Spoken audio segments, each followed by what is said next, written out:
Let me bang. I man. do let you bang. Hey, Let me bang your titties, I man. let you bang. I let you bang.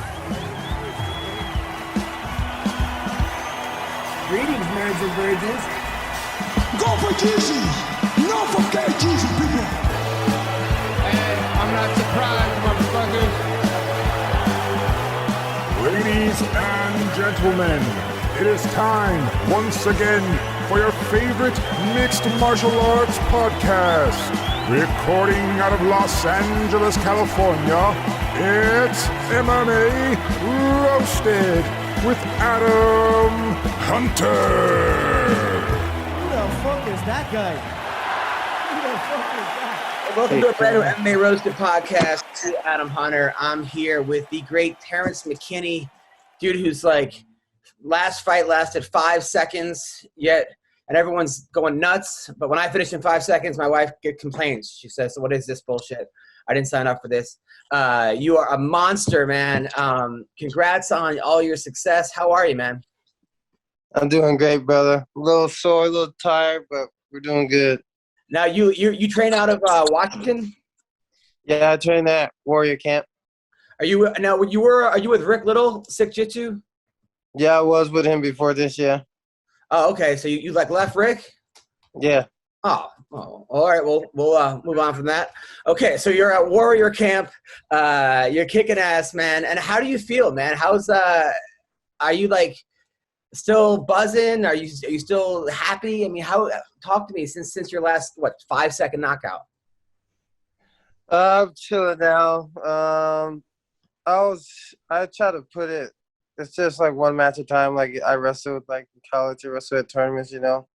This is just like one of the stepping stones. Like basically putting like a bracket on my head, and I'm just trying to climb up the rankings till I get the belt. You think people are underestimating you because it's like you finished 3 guys in less than 20 seconds? Are they just like, nah, he doesn't hit that hard. I could take one of his punches. Why are people not moving their head? I don't think I give him enough time. You think it's also because like you're southpaw, so they like aren't expecting it? Yeah, and I feel like at this weight class, I feel like I got my speed's way beyond theirs at this weight class. Also, a lot of people, I feel like in MMA, they throw wide punches, and you just throw straights. I mean, they're just like, it's like a perfect boxing punch. That's like exactly how they teach you in boxing class, just a straight fucking punch. Yeah, I'm all about throwing straight down the pipe, because like if you do that, you can beat the punch, you beat the kick. So like, it's all we've been drilling. How's your leg? I'm doing good. I can dance on it now. I should be training full time on Monday. So, I mean, how many people called you up and said, what are you doing, bro? A lot of people were checking up on my knee. A lot of people just asked about the knee, but yeah, I'm doing good. So it wasn't an ACL tear or MCL, nothing like that? No tear. Everything's just attached. The results came back, and I just strained my calf muscle, and behind my knee, some stuff behind there. Now you have a nose ring in. You came from training. You train with the nose ring and the earrings in, or no? Nah, I keep my nose ring in though. Really, you're not worried about it getting ripped out or like it going through? No, nothing. I trust my head movement tremendously.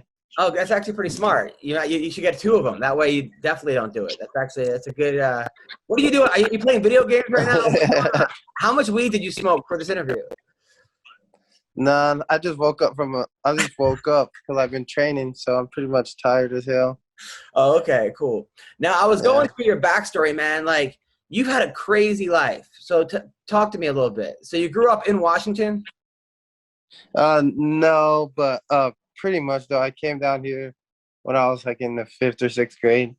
From where? From Germany, Frankensburg. I was born in Chicago, and then we stayed in Alabama, Linesville, and then Atlanta, Georgia for a little bit. So you were a military kid? Yeah.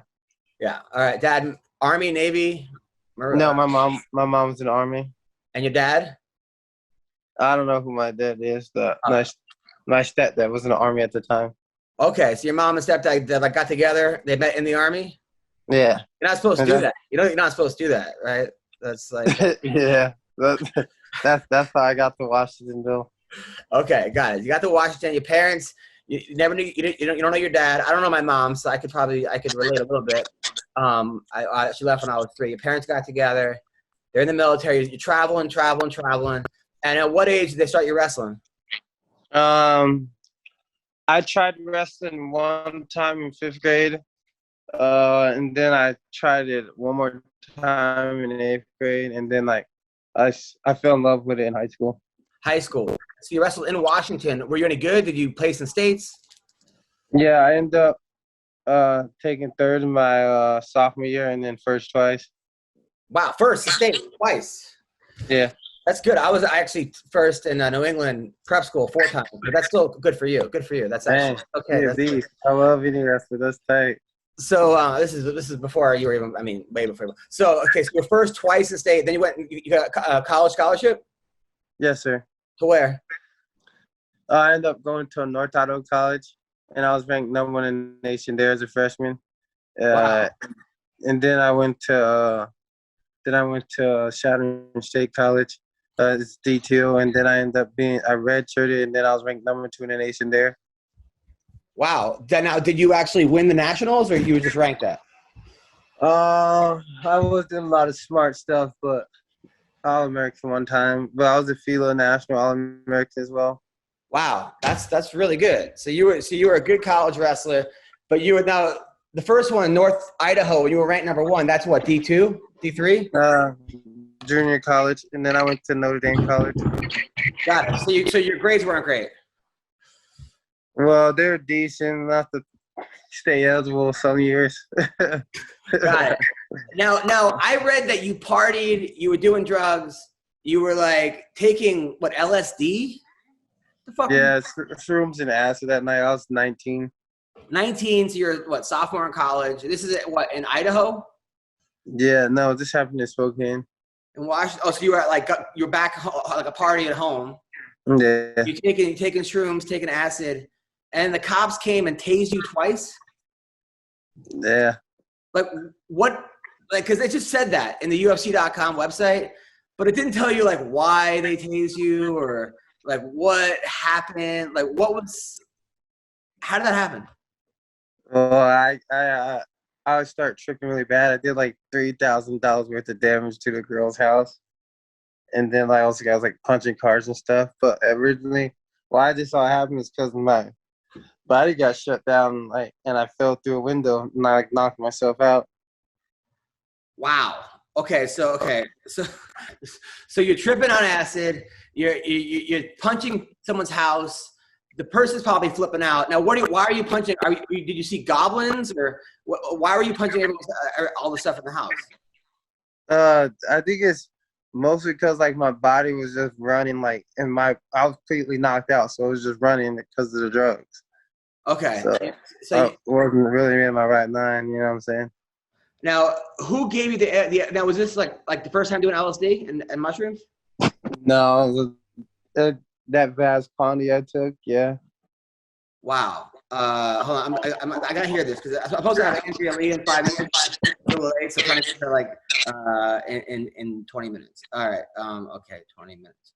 All right. So the first time taking acid, doing mushrooms, having an awful trip. Is it all white people? I feel like it's all white people here. Pretty nuts. So no, that wasn't my first time though.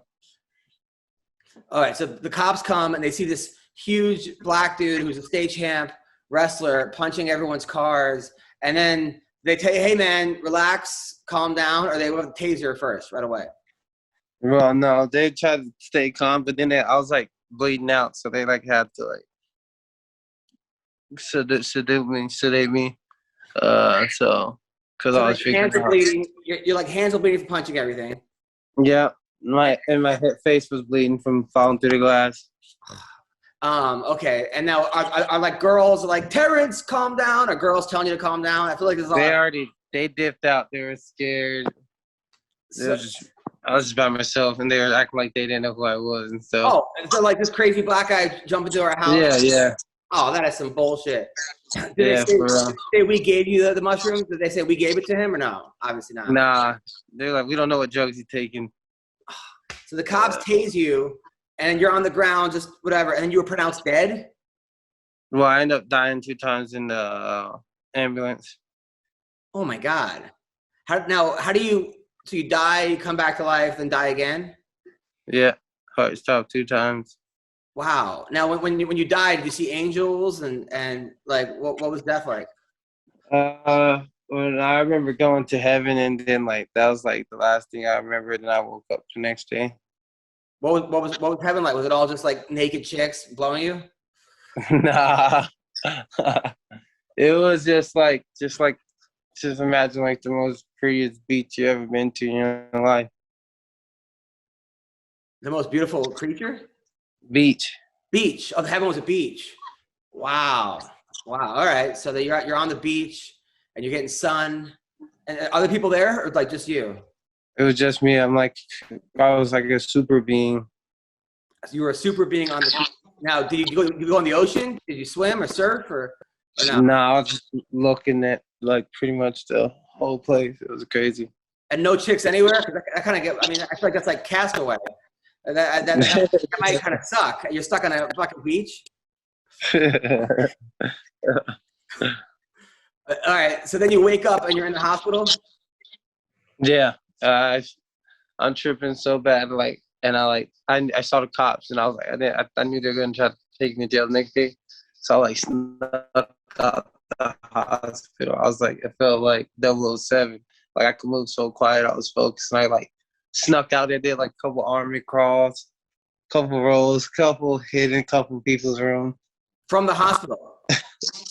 So you're in the hospital. And then you're in the hospital. You're still bagged up. You're in like you have stuff all over your face, and now you're hiding from the cops. I sneak out the hospital and go home. Oh, you went home. Yeah. Now are people that are in the hospital and you're in their room? Are they like screaming at some like huge black dudes in their room, or no? No, I was telling people being quiet. They're being real ones, and then like I just they're helping you escape. Like I hiding, and then like I put on like a different outfit, then like took a wheelchair out the front door. Okay, wow, this is like a movie. Like, did you dress like a doctor, or nobody? It was just some random patient's clothes I had. And nobody said like, "Hey, where are you going?" And with our wheelchair, it had a poop thing. No, because it looked like I just made it look like it wasn't me. Like they would have assumed I was walking. Got it. So you left in a wheelchair from the hospital, and then how'd you get home? I did. I walked for like hours. And you're still bleeding? No, I'm not bleeding anymore. Everything's wrapped up. Everything's wrapped up. Now you get home. Your parents, who are military people, must be thrilled.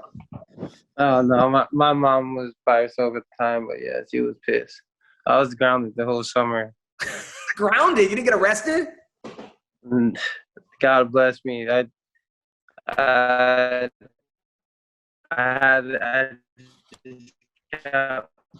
this like divergent program, and I did risk. You had to do a diversion program? Yeah, I did 240 hours of community service. Oh my God! We had to like divert from taking acid. I mean, that's like, what kind of fucking diversion program were you on? This is like I had to have clean UAs, and then like I had to do like 240 hours and like a couple hours with the police sharing my story, so that I didn't go to jail and it didn't get on my record. That's crazy. All right. So now you at that point you go back to college and wrestle. Yeah, and then that's why I had like 2 good years at Shadow State, and I ended up being like ranked number 2 in the nation. Wow, that is a crazy story. And then that was it. You're like, I'm sober, no more mushroom, no more LSD. Yeah, I was good off that. You still smoking weed once in a while? Back in the day in college, but not anymore really. Not anymore. No more weed, no more alcohol. You're like, okay. Now, did you have a girlfriend at the time? It just all depends. Like maybe after a fight. All right, so you still smoke a little weed, but nothing. Oh, got it. Now then, not right now. I haven't probably in like 7 or 8, 9 months. Good, because when you were at Sick Jitsu, that was like American Bong team. You had like Chiesa and Sam Cecilia and I think Cody, whatever the fuck that guy's name was, the guy in Alaska, and Juliana Pena. I mean, there's some good, I don't know if Juliana smoked, but the rest of them, there's some good marijuana smokers at that team. Yeah, I'm happy that I went sober. Like, I've been doing so much better, to be honest. Like, Yeah. I've really seen a lot of success now. Like, it was hard, though, at first. I'm not going to lie. It was hard. It's hard to quit sometimes. But once I got it done, like, I don't even think about it anymore like that. Good for you, man. Now, I was looking at some of your fights, right? So your first fight, you fought a guy, Armando Best, and you beat the guy twice in the first round. You fought him twice. Like, your first and second fight was against the same guy. Yeah. Was there no one else in, like, the town or anything? Like, why do you only keep fighting the same guy? Well, he thought it was a fluke, so, I was like, all right, we can do it again, brother. Because I'd be looking like a little baby, so they'd be like, oh, maybe he got lucky. Got it. And then you fought a guy named Tyron Henderson, who you beat, but then he beat you the fifth fight. You beat him the fourth fight, he beat you the fifth fight. But did your knee gave out or something? No, I broke my leg, Anderson Silva style. Got it. Yeah. I don't really count that one. But no, but your first 5 fights was against 2 of the same guys twice. I mean, yeah, that's crazy. Yeah, they be thinking they're flukes sometimes, so I let them get the rematch. I mean, they must know you're an all-American wrestler, though, and that you're a 2-time state champion, and that you're, like, obviously – people don't even actually know you're a grappler at all now based on your last couple fights. Mm-hmm. I've been working my hands so much. I put hours in. Like, that's probably what my new addiction is, like, just training. Honestly, I might play video games here and there, but really I just hit mitts, like, all the time. I always do boxing now.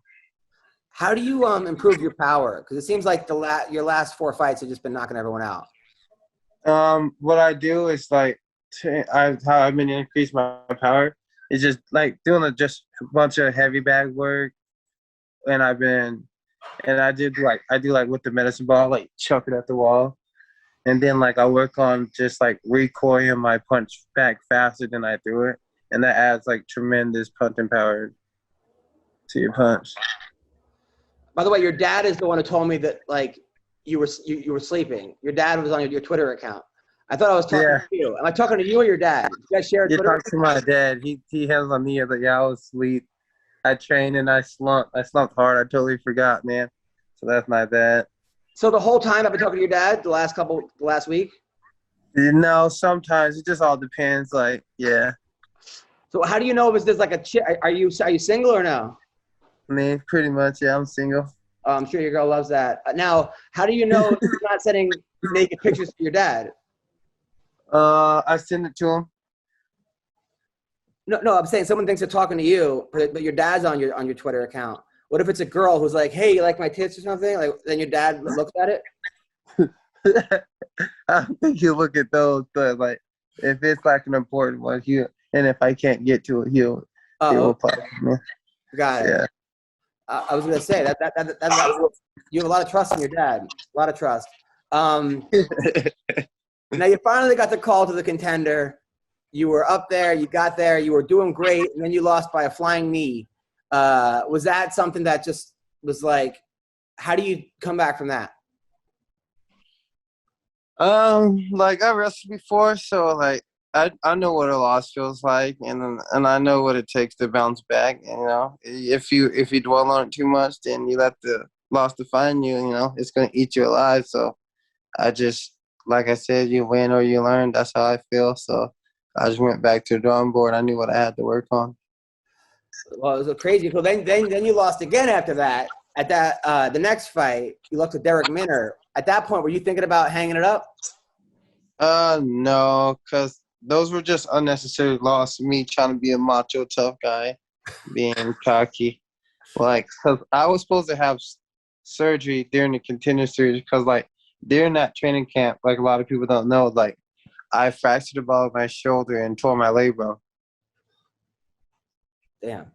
And I thought I couldn't even really squeeze during a naked choke that fight. And the next fight, I thought it was better, but yeah, I went out of socket when he pulled my arm in for the triangle, and I couldn't even like extend my body to fight the triangle, move my arm. It was just tingling. Wow, that's crazy. My mom told me not to take that fight too. I just needed money though. I thought I could still get him. Are you living by yourself now? Yeah, fine. I got my own place. Like I would say December or November. Yeah. Now, are you getting a lot more attention from women now because you got the 50 grand, you're in the UFC, you're a stud? Are women hitting you up? I don't try to focus on girls too much because like that's where people mess up at, man. I know, but I can tell that you're not that strong when it comes to saying no. You seem like the kind of guy that like you'll say no and then you'll be like, all right, come over. Next you know, the girl moves in. It's 4 days later. You can't get rid of her. Does that happen a lot? I feel like that happens a lot to you. I'm a nice guy, yeah, that's for sure. I mean, how do you get the girls to leave? Nah, I just would just ghost them, if anything. Oh, that's good. All right, you have to sometimes. No, I'll try. And I'm very, very communicative with my words, so like you have I'm not. You go for, like white girls, black girls, Mexican girls. You know, I really don't discriminate. You know, a pretty girl's a pretty girl in my eyes. I'm the same way. Yeah. I'm just like, you know, whatever catches my eye. I'm married now, so I have to be somewhat discriminatory. I can't, you know. But before that, as long as like, and it's weird. Like you find out sometimes that like you think a girl's gonna be great in bed, and she's not. She lays there, and then that nerdy girl with the glasses is a fucking freak. Am I right? Yeah. You know, it's always a toss up, huh? Always a toss up. Always. But sometimes, you know, do you get annoyed sometimes when girls gotta try to give you fighting advice? No, I don't really. I like if it's good advice. Like sometimes people who don't fight sometimes give the best advice for fighting, which is weird, you know. Really? Yeah. Like what? Like I don't know. Like it's just like sometimes they see something that we're not looking for, you know. Wow. I don't know, man. Like sometimes with comedy, someone tries to take me advice on my jokes. I'm just like, leave me the fuck alone, you know. But you're right. I mean, that's crazy. What's the best advice someone gave you that you would like came out of left field? They're like this. They seen me throw hands before. They said you should just start throwing hands at all times, and then I just start doing it. I was like, all right, bro, I got it on you. I'm gonna throw hands all you. And then my coach told me the same things. And I finally just like, all right, bet. If they're telling me this, it must be true. So I was like, I'm gonna believe and trust in my coach and what people say, and I started getting the results. Now that everyone's like on your dick because you're knocking everybody out, and everyone's like, please don't fall into that category of like he was a great wrestler and grappler, but he just liked throwing hands, and now he's just headhunting, and you're not kind of, you know, using all your skills. Is there a fear in that? Not at all. Like I have national All-Americans come to the gym wrestle me all the time. Like I keep the wrestling sharp still.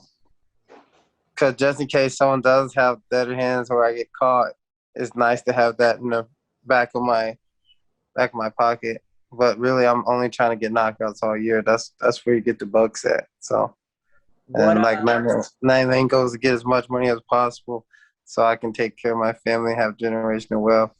So if that's the people love knockouts, that's what they're going to get. Do you have kids? No. Oh, good. I mean, not good. Good. Eventually, you're gonna want kids, though, right? Not for a while. What do you think of Nick Cannon? He has 7 kids now. He had 4 this year. Yeah, he's a busy dude. he gets too excited, I guess. But I mean, I have 1 child, and it takes an army to raise it. I can't imagine having 7. I know he has money, but you can't just throw money at kids. I'm trying to have 2, and that's it, tops. Were you pissed at your dad for not being around? Not at all. I ended up forgiving him, but it took time, you know. I think God helped me grow a lot mentally. How did you forgive him?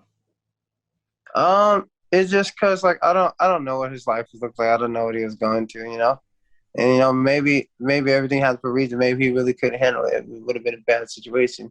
That might not grew up the same, you know. So I'm kind of happy he did. Like, I got to meet the stepdad that got me into wrestling. Like, none of that would happen if I would end up staying with my dad. And, like, what if I liked my dad more? I told Mom I'm going to stay with him. Like, things just could have been a lot different. Yeah, but you bring a kid into the world, you have a responsibility to take care of that kid. That's really I agree. But, man. I agree with that. I mean, that's really big of you. And you're lucky, though. You're right, man. That's a cool stepdad. Because your stepdad realized, my kid's angry. My kid's powerful. He needs something. And I don't know, did your stepdad wrestle himself? Yeah, he wrestled in high school, but he wasn't the best, but he still did good. Like, my stepdad's name was Ross McClure. He definitely got me into wrestling, made me do it. Like, he's the one who told me to do it, and I was like, all right. Fine, I ended up loving it. I can't believe you quit. It's great. But listen, my freshman year, no, listen to me. I sucked my freshman year. I think I was like 0-12. I was about to quit. And my coach talked me back into staying. And then I ended up taking off. Like, I got way better out of nowhere. Like, it's because I started becoming obsessed. And once I start liking something that I think about all the time, like, once I learn something, I'll never forget it. And, like by the time, like, I pretty much didn't know anything really about wrestling.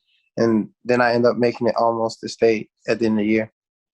I tell you what, I don't know, people are going to say that, like, I'm being prejudiced or racist or stereotyping, whatever, but as a wrestling coach, right, usually football ends, and then we got a lot of black kids that join the team. And they're always, not always, but a lot of times they're more athletic than the white kids, like, right away. And it's frustrating for the white kids because they're like, we've been here all year, and now we're just getting fucking blast doubled across the fucking, mat, because it's also middle school. The hard part sometimes is the parents being around to take them to all the matches, put them in summer camps because they're working or they got other stuff going on. That's the hard part. Like, I've literally had to sometimes, like, there was a kid, Justin, who had so much potential. I came to his house and take him to practice at 8 a.m. And then I'd see him look through the blinders and then not open. So I walked in his house and got him out of bed. And he was like, you can't do that. That's against the law. I'm like, go. We're going to practice. And then his mom called me and thanked me. But a lot of times it's actually hard. It's hard to get the parents to, like, because there's wrestling camps and there's tournaments and there's all kinds of shit that sometimes the people with money have a little bit more of a opportunity to be around, Not that yeah, exactly. They have money, but sometimes they don't, So yeah, that's true. But I like love it. I mean, the funniest is, like, there was one kid in the team who I'm like, all right, just football tackle him. Every time I'm like, because he didn't know any moves. It was his first day. I go, and the kid got a 3-point stance and just tackled the kid. I go, all right, let him up. And then he goes, all right. I go, all right, do it again. And then he ran up to score, like, 18-9. And then he was like, I don't have to learn any more moves, right? I'm like, no, this is only going to happen. You're not going to find that many kids that you can just football tackle and take down. Keep doing it. That's funny as hell. But yeah, no, it's I love it though. I love wrestling as a sport because also, like, it doesn't take that much commitment. I mean, it takes commitment, but you need another body and a mat.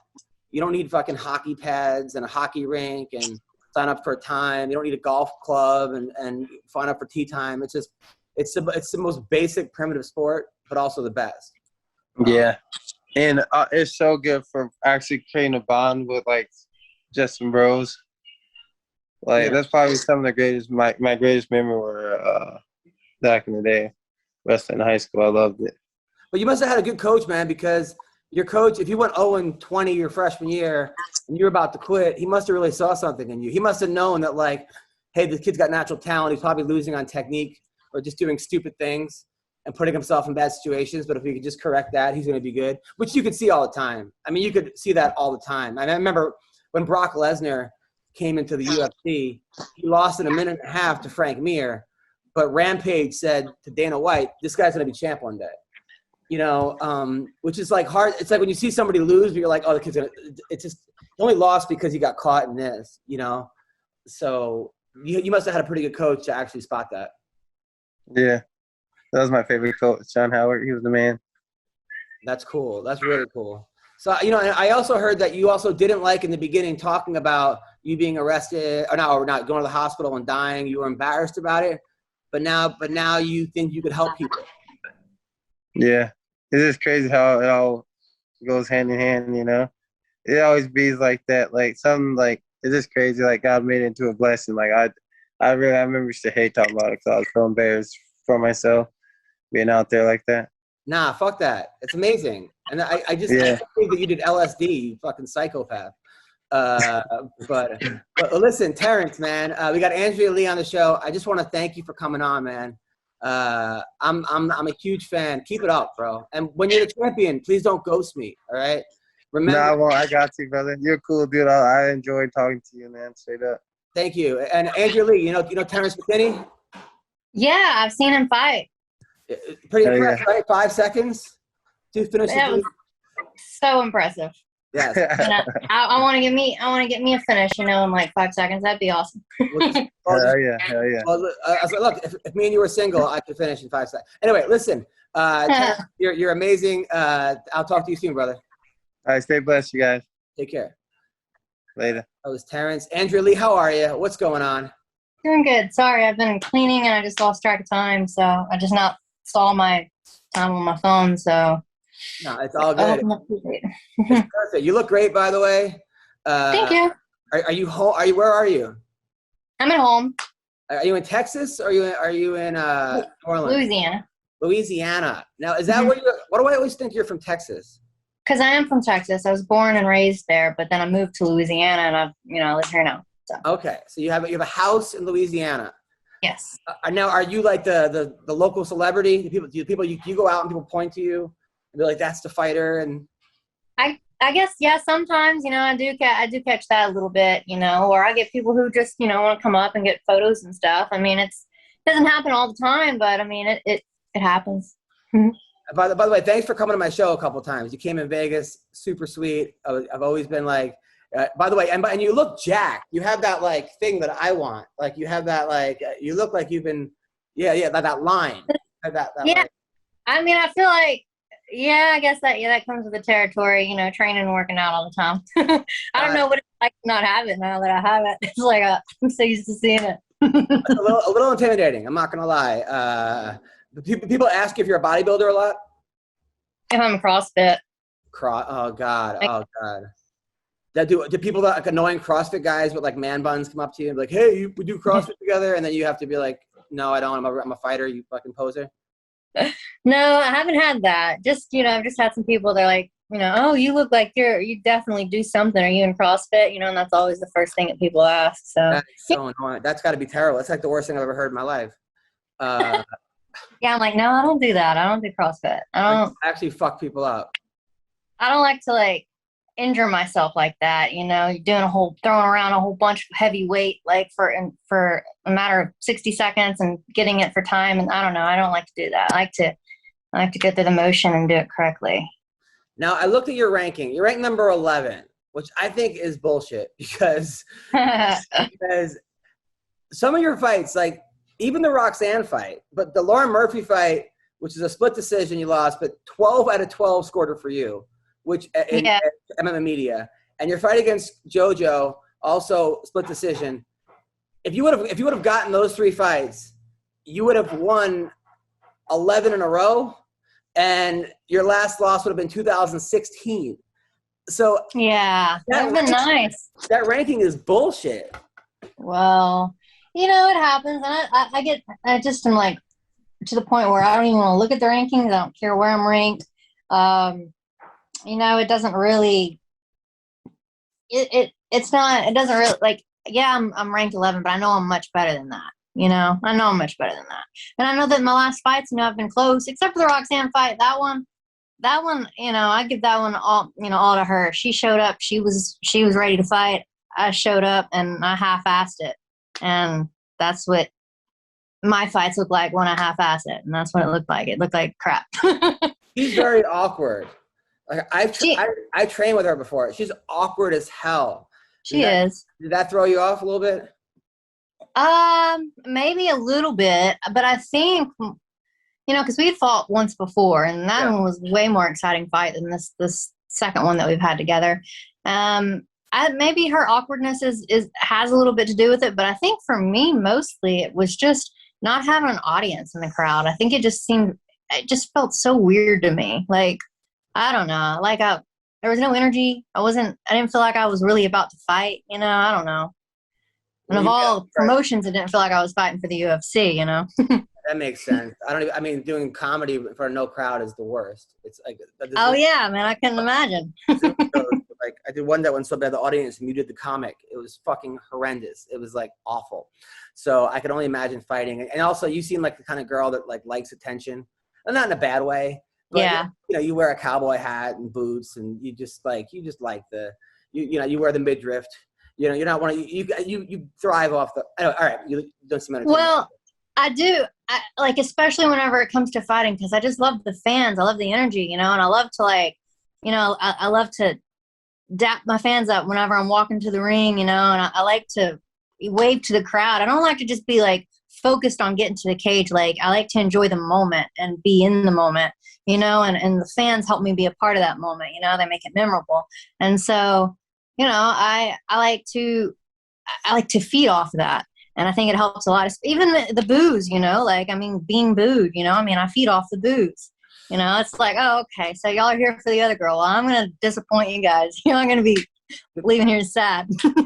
My first wrestling match, like big wrestling match when I was in the finals at high school, I got booed by the crowd, and it felt so good. It felt like they like respected you enough to boo you. Right? You know? Like, boo. Like if they didn't think you were a threat, they wouldn't boo you, you know? Yeah, maybe. And they don't, and, you know, I mean, sometimes you're just not their favorite, and it happens, so. Yeah.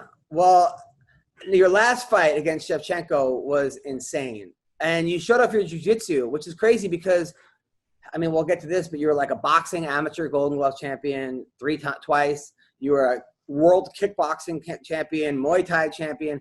You're not known for grappling, and your grappling looked insane. Well, I do have a lot of, I guess, some grappling accolades. I mean, I haven't been to like, you know, the IBJJF or anything like that, Pan Am's type stuff. But, you know, I have done competitions, you know, to prepare me for my fights and for MMA. So I never really focused. I mean, I do focus on jiu-jitsu, but like going to those big competitions were not really a main focus to me. I did a lot of the Nagas. I did a lot of Fight to Wins. I did Fight to Win Pro. And I think those helped me out tremendously. Well, your triangle to an armbar, were you worried you were going to break your arm? Man, I was worried that if we went into the second round and I didn't break your arm, I might be in some trouble because my legs were really? Really tired. Yeah. You're so selfish. You're a selfish woman. The girl's arm was broke. You're about your legs. You'd be a little. What kind of bullshit is that? I wasn't necessarily trying to break her arm, but if she didn't tap, of course that's what's going to happen because I'm not going to quit until the ref pulls me off of her, you know. So I'm glad she tapped when she did. I wouldn't want her to be injured like that. You know, I've seen some pretty nasty breaks here lately, and it's like cringy, you know. So I would hate to do that to somebody, but if I had to, I would. Now she's a Shevchenko. Mm-hmm. Do you go around telling everyone you beat Shevchenko? No. Oh, well, you should. You don't have to tell. Well, I mean, it's not. You know, the first thing they're going to ask, oh, Shevchenko, you mean Valentina? And then they're like, oh, she has a sister? All right. Good point. I don't know. I hear you. Well, I'm happy you won because if I were you, I'd be sick of losing these decisions and going to the judges. I think because you're hot and guys are like, oh, that's the girl that didn't bang me in high school and never talked to me. So they give it to the other girl. I honestly think that like, and I think also you're too cut up. It looks like you should be winning every time. So I think the other girl, it's like there's a lot of guys that like look kind of doughy in MMA and like a Sam Alvey or something, and they always get the close ones because everyone thinks like subconsciously that guy shouldn't be winning. Yeah. And then the rip guy should be winning, so they give it the close ones. I think that kind of happened to you. I don't know. I think you mean like maybe like against Lauren Murphy? I think for that fight, I mean it was a close fight. You know, I mean we were both going at it. But I mean, I think that being like her fighting out of Houston, Texas definitely helped her a lot more on the scorecards. So yeah. I look at it like, okay, so if I fought Lauren Murphy, if I had the same fight with Lauren Murphy in Abu Dhabi, I would have won.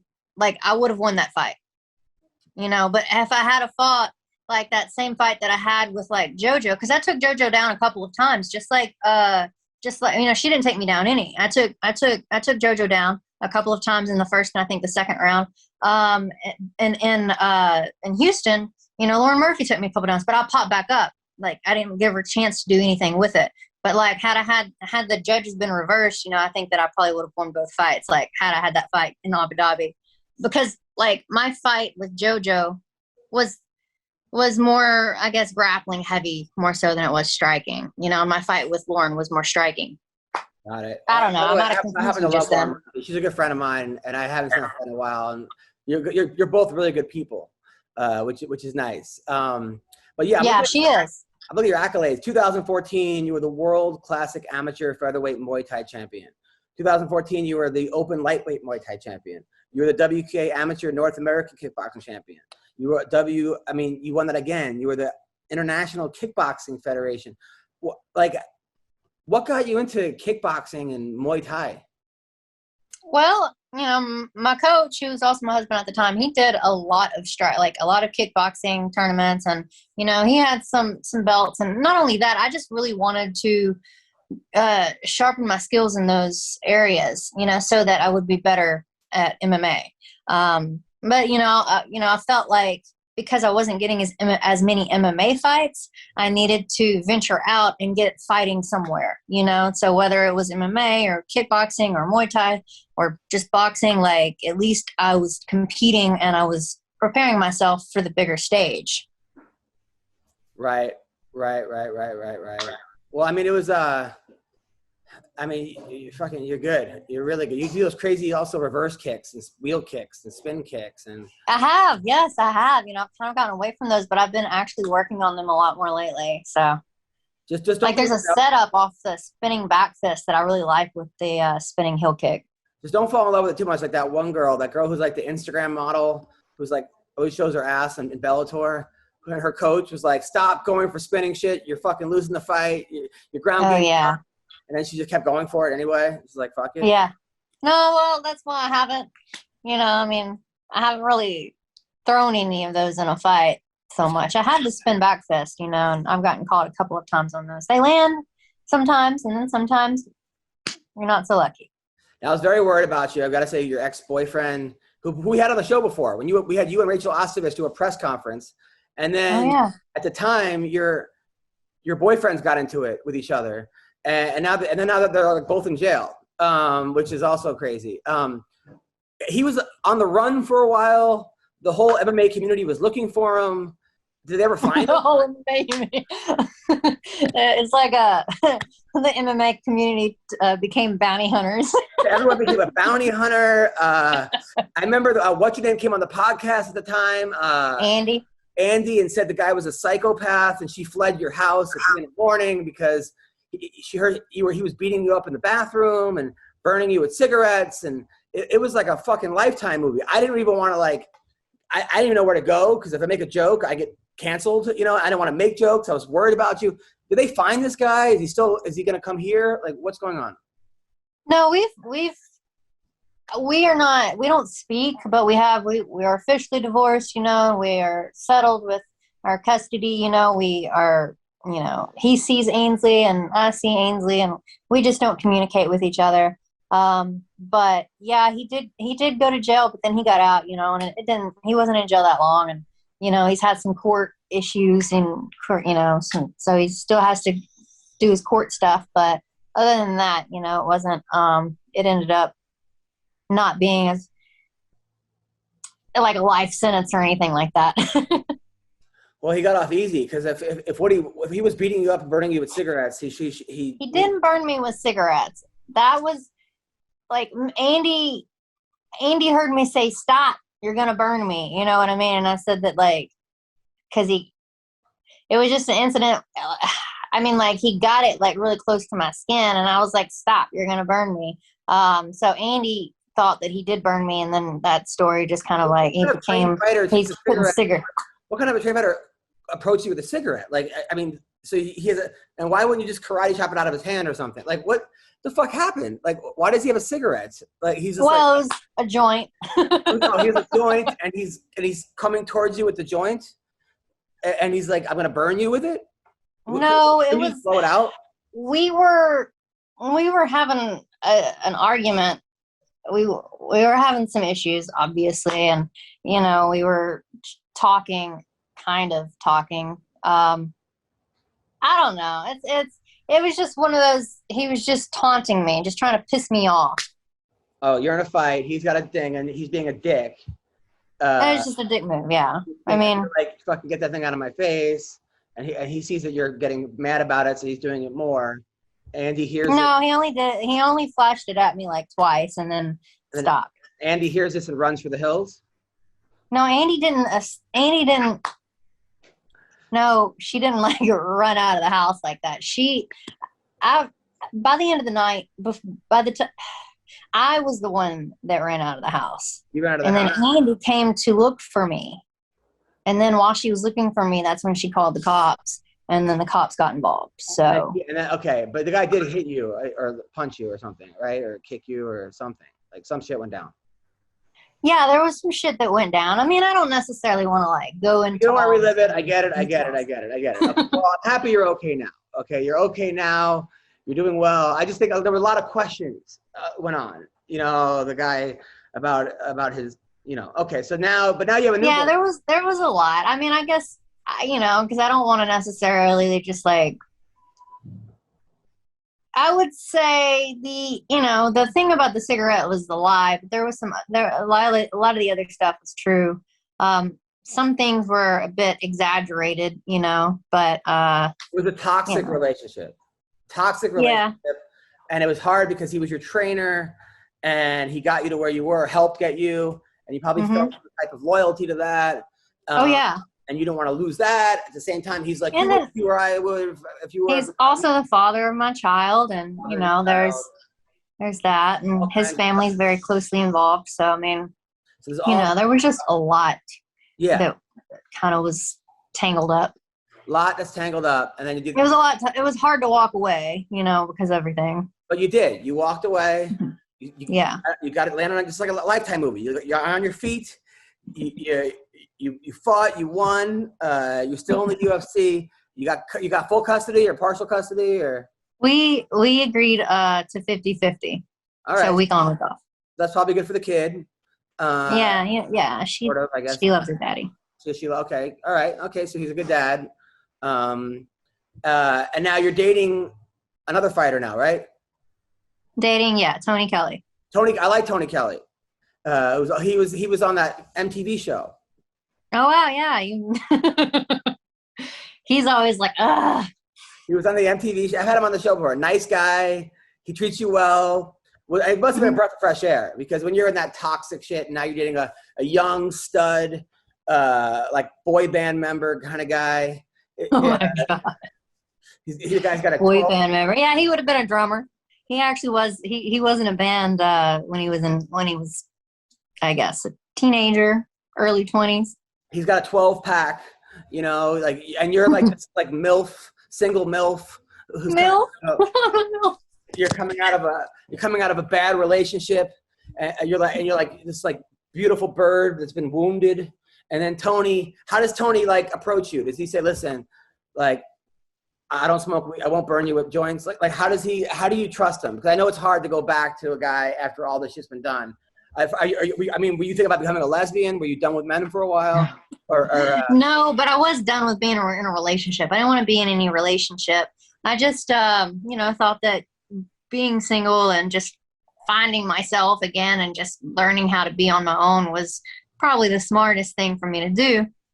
Tony and I, we go back. We actually kind of started training together. He was part of Karate Mafia and trained under Donnie as well there for a little bit, but after the show aired, the MTV Caged and everything, he moved to the West Coast and was in California and Arizona and Thailand and all of that. So we reconnected when I fought in Phoenix.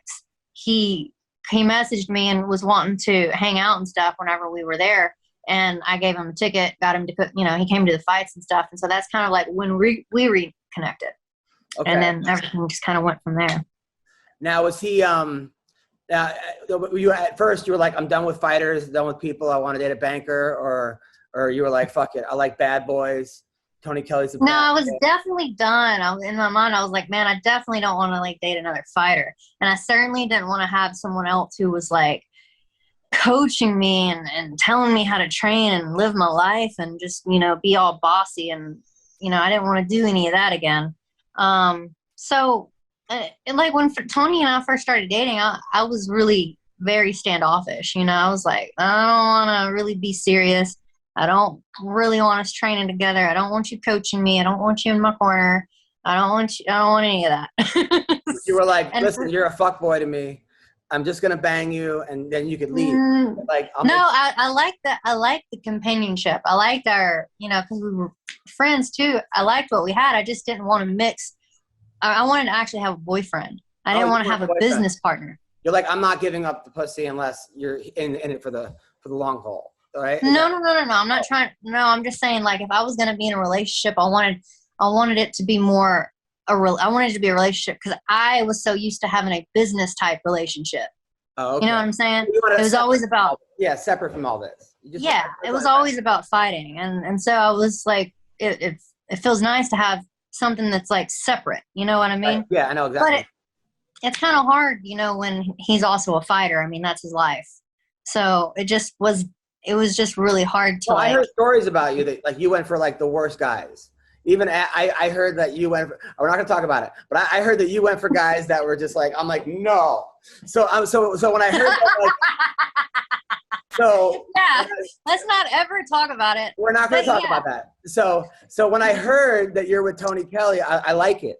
He's whatever you're talking about was not, okay, never happened. Oh, that never happened. So when I heard that you were Tony Kelly, I was super happy because I'm like, oh, this is a gentleman. He's a professional. Now, does he have kids of his own? No. Oh, okay. And now, because there's a lot of guys who listen to the podcast that they like girls with kids. How long did you wait to introduce you to your daughter? Was it like? I tried to keep them apart for a little while. I mean, she ended up, but it's like he had already met her whenever she was a little bitty. You know what I mean? Oh, okay. Not that she would have remembered him, but he had already met her when she was like a toddler. But yeah, I would say it was a little bit before I ever even let her know that I was in a relationship. And you know. So she likes him? She likes him, yeah. Good. I mean, as much as like you know, of course she's kind of like she's like, you know, not trying to have anybody replace her dad, and I'm not trying to have anybody replace her dad either. But you know, as far as stepdad, he's a cool, fun guy that like. Fun guy, yeah. I wouldn't go as far as that other. Stepdad. Now, does your ex want to fight him, or no?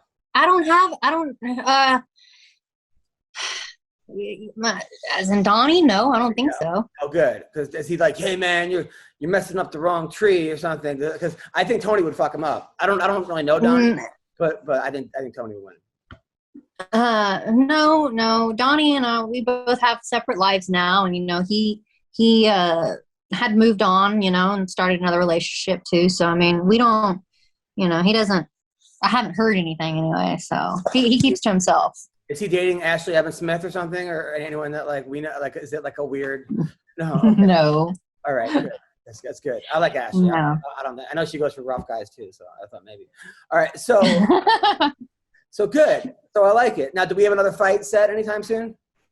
No, I don't have anything set up just yet. I think they're booked up until August, and so I guess the only thing that I would be able to get would be a short notice fight.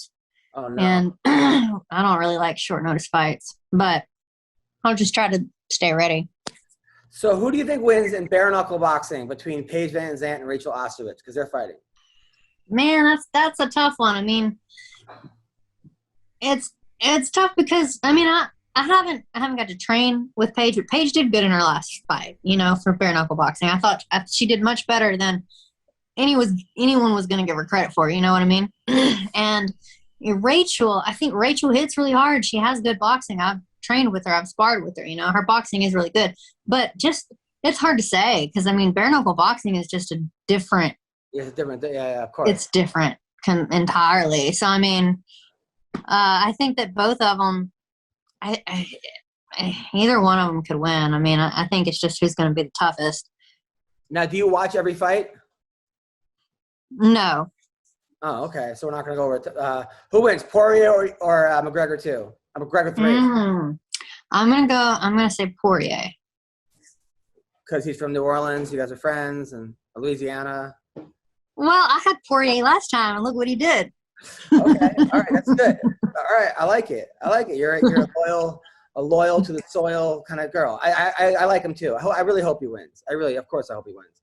I'm a huge fan of both of them. I'm a big fan of Conor McGregor, but I mean, he's going against Poirier. So, you know, I got Poirier. Of course, you know, I mean, I don't know what the rest of the world's thinking. I think it's going to be a great fight though, no matter what. I think someone's getting knocked out. I agree. Now Juliana Pena versus Amanda Nunes. Is there an upset happening? What do you think? I got Nunes on that one. A lot of people do. I'm rooting for Pena though. I like Pena. She's like you. I like the underdogs, of course, you know, but I definitely think, I don't know, Nunes, she's just been unstoppable. Yeah, that's the truth. Gilbert Burns, Stephen Thompson. Ooh, man, I'm going to have to go with Wonder Boy. Why? Man, I love Wonder Boy. I'm just going Wonder Boy because I love Wonder Boy. It's great. Yeah, I like his style and his personality. Okay. All right. That makes it. All right. Tonight's fight. Does Cindy Dandois have a chance against Kayla Harrison in the PFL? Man. No, unfortunately. Man, that's a tough one for Cindy. I didn't realize Cindy was fighting Kayla Harrison. Tonight. Yes. So, yeah, I didn't know that. OnlyFans. Now, a lot of girls, you know, get OnlyFans. Have people approached you about it? You're not going to do it, are you? I have had some people ask me about some OnlyFans, but I haven't. No, I don't think I'm going to. But there are some girls making like a killing. I know. But you have a daughter, and you're in a nice relationship, and yeah, you don't need to be showing your tits or your twat. I don't think you have to show all of it. From what I'm hearing, a lot of girls, because there's been some people that have signed up for OnlyFans just to see what some of these fighters are posting, and a lot of them are just posting like just normal shit, just training videos. Yeah, that's where it all starts, right? But then all of a sudden, somebody goes, "Hey, I'll give you $1,000 for an ass shot," and then you go, "Well, I post my ass anyway on Instagram. Who cares, right?" And then all of a sudden goes, "I'll give you $1,500 for a boob." You're like, "Oh, what's wrong with the boob?" This one. Nah, see, I would never go that far. I just couldn't do that. The Clippers. So you know, you don't need to be doing that. You had enough drama in your life. I think you need to settle down a little bit. But I can tell you, like I'm some sort of a wild child or something. A little bit. What? Were you now? What do your parents do? Well, it's hard to say. My dad, you know, he's always worked for the union, so I mean, he's always been working in all different types of states and stuff, pipe fitting, that type of stuff. My mom, she worked for the Cass County Sheriff's Office for a long time, and then she had to settle down and help take care of my grandparents. So she kind of became like a keeper of sorts. Are they still together? No. Oh, okay. Are you close to either of them? Yes, I am. Oh, good. I'm close. I'm close to my dad. I'm close to my mom. I don't get to see my dad often, but he's like one of my biggest fans. I will say that.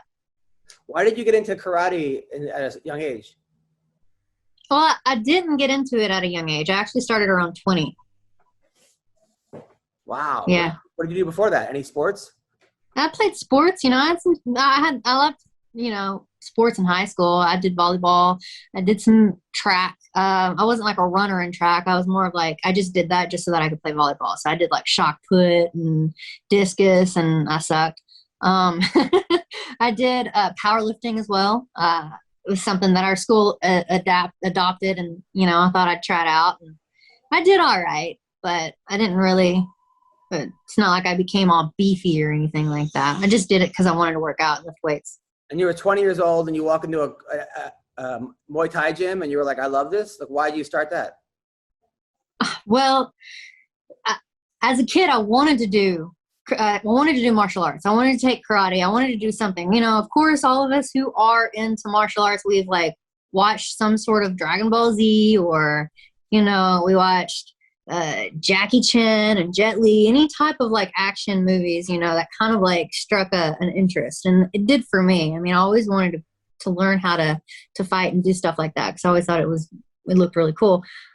So when I moved to Shreveport after I graduated, I saw boxing and kickboxing advertisement, you know, like I never saw that in Atlanta. I was like, oh, wow, that's offered here. That's so cool. Like, I'm going to find a gym. And so that's what I did. I ended up finding a gym, and doing MMA was what I initially wanted to do. But Donnie wanted to kind of ease me into it with boxing. And he was your first instructor there? Mm-hmm. Oh, no. So you walk in, he's just like, who's this hottie? And then you're like, oh, this guy, lead me. And then he like worms his way into you. And I mean, whatever. No, okay. So he really didn't think I was going to last. I mean, like, to him, it was like, oh, this nerdy little girl, because I wore pigtails and I had these glasses, and I have had PRK since, but I was legally blind. So my glasses, they were pretty much, they're really thick bifocals, basically. And he said that I wore culottes, which were really just like yoga pants, but they were kind of like, I don't know. I don't even know what a culotte is, but he said I wore culottes, whatever the heck that is. Can you tell me what culottes are? I don't know what that is. Is that English? I don't know what the fuck a culotte is. I don't know what culottes are either, but he said that I was wearing culottes. I'm like, whatever. Anyway, so he thought that I was not going to be, like, he didn't think I was going to make it. But then when he saw me training and stuff and hitting the bag and hitting pads, he saw that I had kind of a natural, like draw to it. I don't know. He just, you know, he felt like I had something. So. Are you and Tony living together now? We are. Wow. Is he there? He is. Tell him I said, say hi. Oh, where is he? Let me go find him. I don't know. Let me see if he's dressed.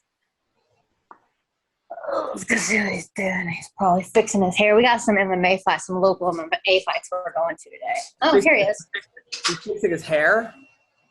What yeah. What a weirdo. Look at his hair. Ain't it nice? What's up, Tony? What's up, bro? How are you, man? Hey, I'm doing all right. How are you? Good. We were just talking about you, how you know, how nice you are, how a gentleman. I was so happy she's with you. How you saw her, you were like this, like she was like this hot fighting MILF, and now here you are. This is like look, you're spanking my ass. This is good, man. I'm very happy for you. I was very worried about her, but I think this is good for her. So. Nah, she's good. She's good. She has her hands full though. I do have my hands full. Yeah, your hands. Yeah, but so do you. It's good. You guys are good together, and like I like this. This is like a whole new start for her. She had a rough go, but now here you are, the young. It's like a porno. You know, like you're like the trainer, and then you came over, and then I'm the plumber. I'm the plumber. I'm the plumber. Boy. Now she's saying she didn't put out. She's saying she didn't put out for a couple dates. And that you were like, she's like, you have to be my boyfriend before she puts out. Is this true? All right, you're frozen. I don't know what happened. I guess that's hello. Yeah, man. She's Yeah. out long as time. I had her do dinner, flowers, the whole 9 yards. Wow. Yeah, I didn't know how to react when he brought me flowers. Wow. That's amazing. Good. I'm happy because I thought that it would be the opposite. That she'd be like this like horny, lonely woman, and that you'd come over for just fuckboy sessions. So I like it. I like the fact that she was like, no, I got some valuable goods here, and you got to work for it. That after the second dinner. That was after the second dinner. I found out, you know. Second dinner. Oh, good. Well, listen. Well, I'm happy for you too. This interview's rated R. This is really good, man. You got a fight coming up, right, Tony? July 24th. July 24th. Now, is there no sex for the fight? Because it's going to be very hard to have her around, I'm sure. I mean, for a short period of time. Good. Women, Week, and Legs. Thank you, Andrea. Thank you, Tony. Thanks, Adam. Have a great time at the MMA place, whatever you guys do tonight. All right. It's good seeing you. Good talking to you. I'll see you next time I'm in Vegas or Texas or whatever. Okay. Hey, we'll be in Vegas next week. What? Oh, for fight weekend? For the McGregor fight? No, for training. Are you going to be there July 5th to the 9th? We leave on the 4th. You leave Vegas. You leave Vegas on the 4th. Yes. I'm just going July 4th. Fuck. Well, have a great time. All righty. If you have any shows, hit me up. Let me know. It's great seeing you smile. I'm very happy. Good. Thank you. All right. Talk to you later, Adam.